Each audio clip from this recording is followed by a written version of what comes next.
In this video segment, we'll take a look at Northouse, Chapter 8, the Leader-Member Exchange Theory, or LMX.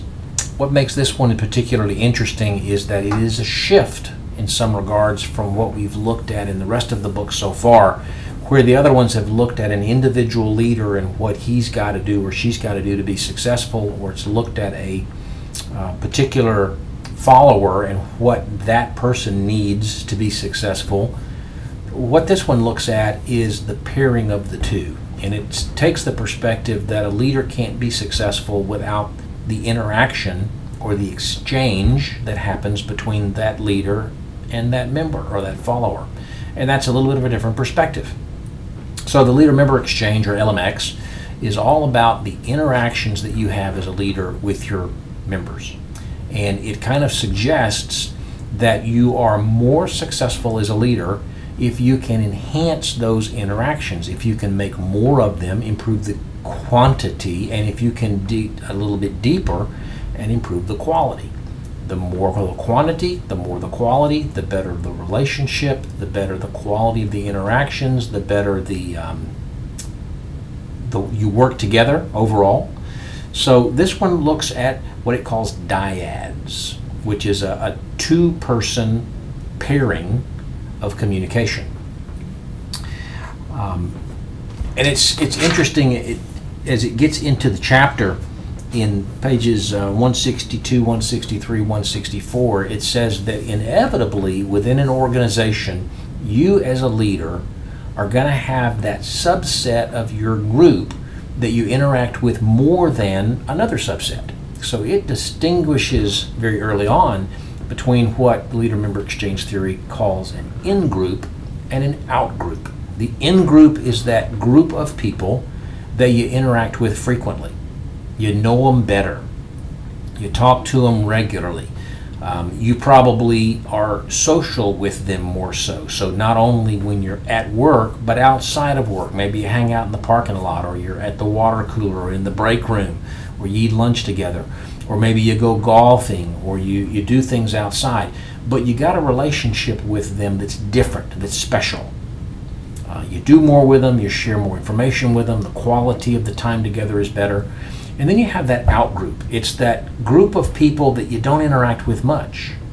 It may be because they're not very outgoing, it may be because they haven't really pursued getting to know you. But for whatever reason, you don't interact with them as much. You don't tend to include them proactively because of whatever reason. And leader-member exchange says that the people who are in the in-group are going to perform better than the people who are in the out-group. Part of that is because they feel good about the fact that they have a relationship with you. They feel good about the fact that they have more assignments or better assignments.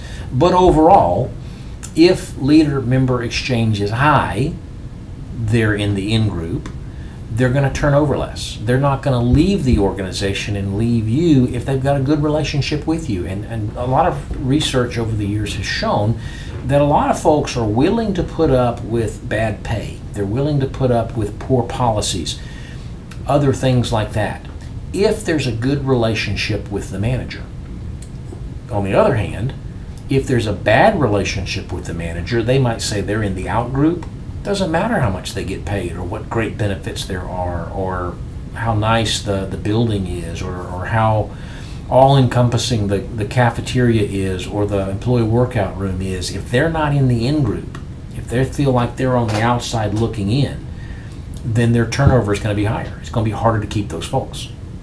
So high leader-member exchange probably results in lower turnover, but it increases in increased evaluations of those folks. That kind of makes sense. If you like this person, you're probably going to rate them a little higher because they're doing more. They have a better attitude. They're more engaged. They're probably going to be more promotable than the people who were in the out group because, again, they're really showing themselves that they're interested, that they're committed, that they're bought in, those kinds of things. The communication probably is better with the in-group than with the out-group. The commitment level of the in-group people is higher. They're willing to run through a wall for you if you ask them to. The out-group folks probably take the perspective, you know what, when you start investing in me, I'll start investing back. And the energy level is higher with the higher level LMX group. So what does that mean in terms of leadership? Well, you can't really have everybody in the in-group. You got to have some that you're close to and some that you're not. Personality differences just mean logically and legitimately that we're not going to be close to everybody. But the more people you can get into in-groups, even if there's multiple in-groups, there's an in-group for this and an in-group for that and an in-group for that, the more you can get people into one of those groups, the better the probability is that they're going to be engaged, they're going to be active, their quality is going to be up, their attendance is going to be strong, their attitude is going to be good. He talks in the chapter about how the relationships develop. And he says that there's 3 basic phases that the development of the relationship goes through. The first phase is which he calls the stranger phase. And you think about it, when you meet somebody for the first time, right before you know, you see them across the room or somebody you know walks up with them and you don't know them at all. The way that you react to them is differently than if you have known them for a while. You treat strangers different than you treat friends. And when you are in the context of a work environment where you're a leader working with a new hire or a follower or whatnot, if they're a stranger, you tend to have to be more formal.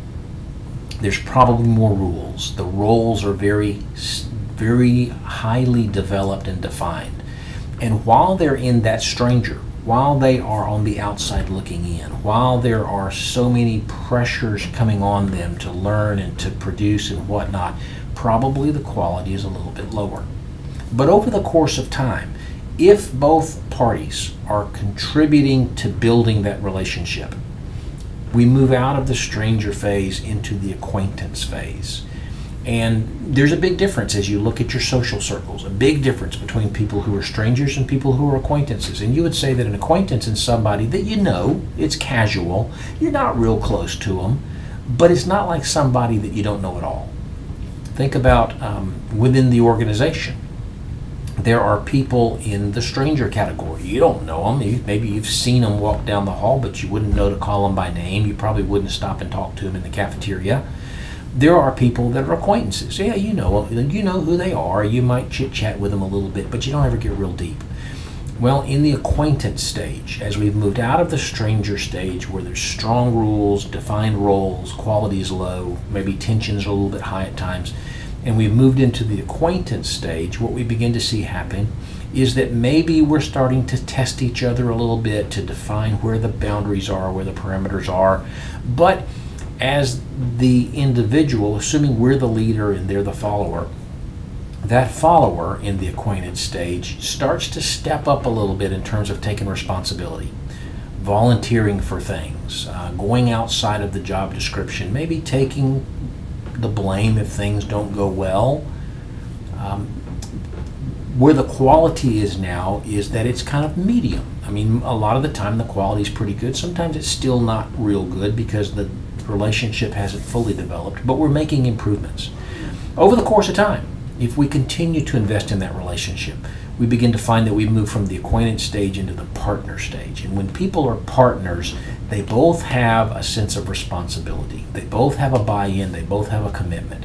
We would say of our partners that we trust them, that we are committed to them, that we are obligated to their success.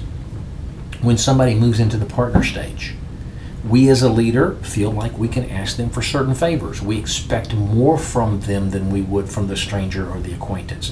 But on the reciprocal side, they feel like they can ask favors of us.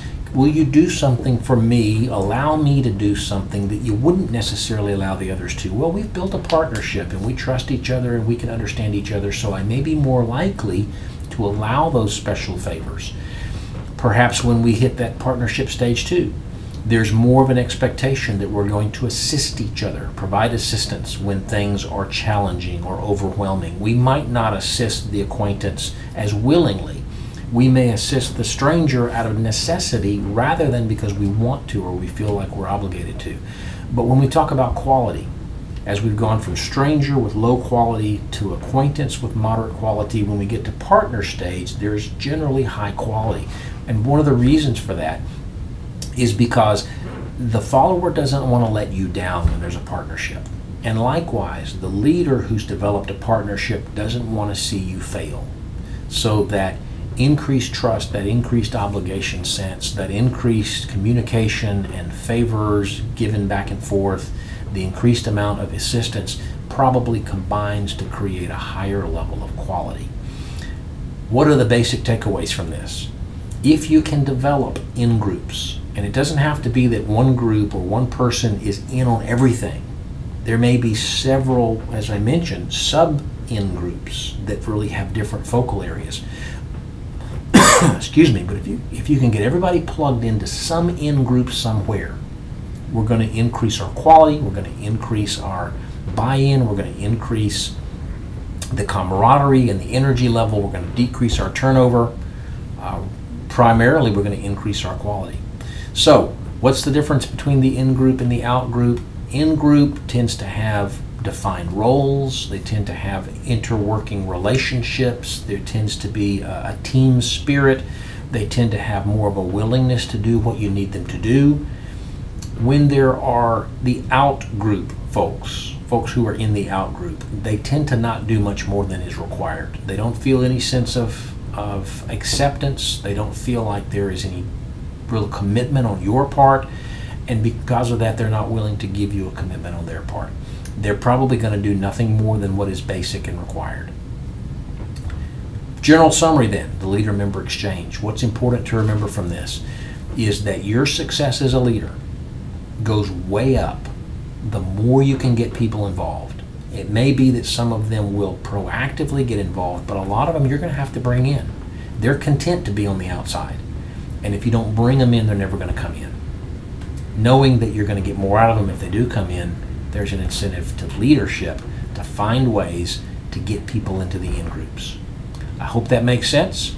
Hope that you have enjoyed this little video as I talk about what this means to me and what I think it applies to the real world.